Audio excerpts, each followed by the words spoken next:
గత కొద్ది రోజుల పాటు భీకరంగా సాగిన భారత్-పాకిస్తాన్ యుద్ధం ముగిసింది. రెండు దేశాల మధ్య కాల్పుల విరమణ ఒప్పందం జరిగింది. ఆ తర్వాత త్రివిధ దళాలు దాడులను ఆపేశాయి. యుద్ధంలో పాకిస్తాన్ భారీగా నష్టపోయినా కాళ్లబేరానికి వచ్చి యుద్ధాన్ని ఆపుకున్నా ఇంకా బుద్ధి రాలేదు. యుద్ధం ముగిసిన తర్వాత పాకిస్తాన్ ప్రధాని షెహబాజ్ షరీఫ్ జాతిని ఉద్దేశించి మాట్లాడారు. నమ్మశక్యం కాని నిజం లేని గొప్పలు చెప్పుకున్నారు. ఆయన మాట్లాడుతూ శత్రువుల ఎయిర్ బేస్లో స్థావరాలను టార్గెట్ చేసి వాటిని ధ్వంసం చేశాం. వారి రాఫెల్ యుద్ధ విమానాల్ని నేలకూల్చామని చెప్పుకుంటూ నవ్వుల పాలయ్యాడు.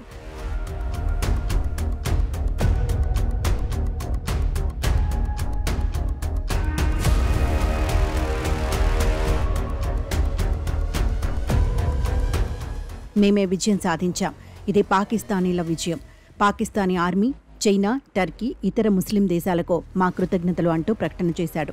Army chief Asim Munir America అధ్యక్షుడు డొనాల్డ్ ట్రంప్కు నా ధన్యవాదాలని అన్నారు. యుద్ధం ముగిసిన తర్వాత భారత్ మౌనంగా ఉంటే చావు దెబ్బలు తిన్న పాక్ మాత్రం తామే గెలిచామంటూ ప్రచారం చేసుకుంటోంది. పాక్ ప్రధాని వ్యాఖ్యల తాలూకా వీడియో సోషల్ మీడియాలో వైరల్గా మారింది. వీడియోపై స్పందిస్తున్న ఇండియన్ నెటిజన్లు కొందరు ఆయనపై సీరియస్ అవుతుంటే మరికొందరు నవ్వుకుంటున్నారు.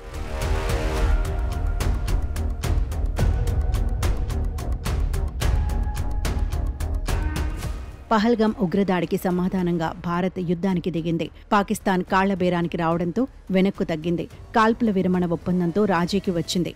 యుద్ధాన్ని ఆపేసింది. అయితే ఇకపై ఉగ్రదాడి జరిగితే మాత్రం సహించేది లేదని భారత్ తేల్చి చెప్పింది. ఉగ్రదాడిని ఇకపై యుద్ధంగానే భావిస్తామని స్పష్టం చేసింది. ఉగ్రవాదులకు వ్యతిరేకంగా రెడ్ లైన్ గీయాలని పాకిస్తాన్కు చెందిన ఉగ్రవాదులు మరోసారి భారత్ను లక్ష్యంగా చేసుకుని దాడులు చేస్తే పహల్గాం ఘటన తర్వాత స్పందించిన విధంగానే స్పందించాలని ప్రధానమంత్రి నరేంద్ర మోదీ నేతృత్వంలోని కేంద్ర ప్రభుత్వం నిర్ణయం తీసుకుంది.